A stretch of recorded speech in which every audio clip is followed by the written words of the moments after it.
pinpoint when the apathy started. Not now. Maybe if you had asked earlier. Maybe it was when I found a page in the first roadkill.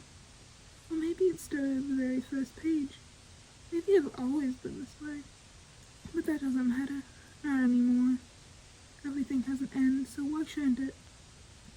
Anyways, I'm getting ahead of myself. You want a story, right? That really begins in New England. Do you know of the Appalachian Mountains? They're some of the oldest mountains in the world. So many things call them home. Growing up, you get told to never listen to the woods and go inside before dark. I was told I was an energetic kid, always running around, getting caught up in a new idea every minute it seems.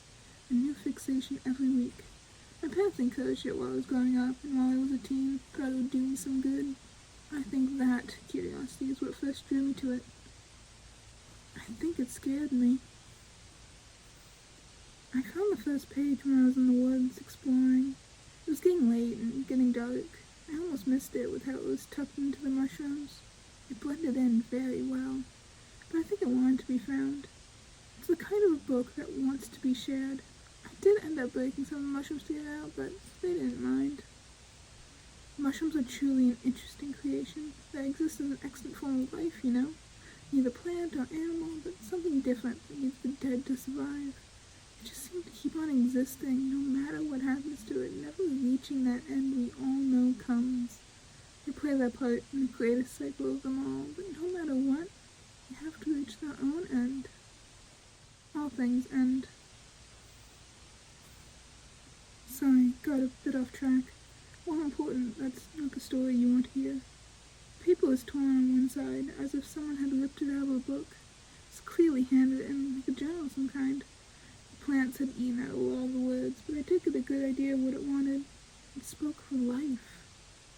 It's hard to put into words what I read that day. It's not like I have it memorized. I'm no watcher after all. But I know what it meant. The beginning of the cycle.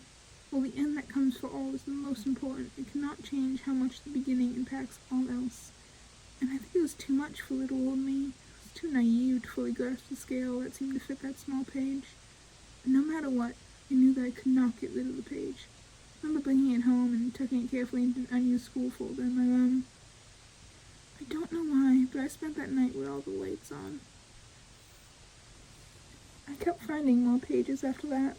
I never went looking for them, all of them torn from their bindings and laying around waiting for me. Each page said a little bit more about life and the cycle, and so many of them were covered or surrounded by different fungi. I know what you must think. It wasn't the rot that safeguarded those pages for me, it was decay. Rot just seems to eat and eat and eat, but decay feeds. There is a difference. It took some time receiving those pages. Sometimes weeks would pass before I found the next one, other times it'd be every day. So I just kept living my life day by day. I think my parents were concerned because they told me to go to a therapist a few times, but nothing ever came of that.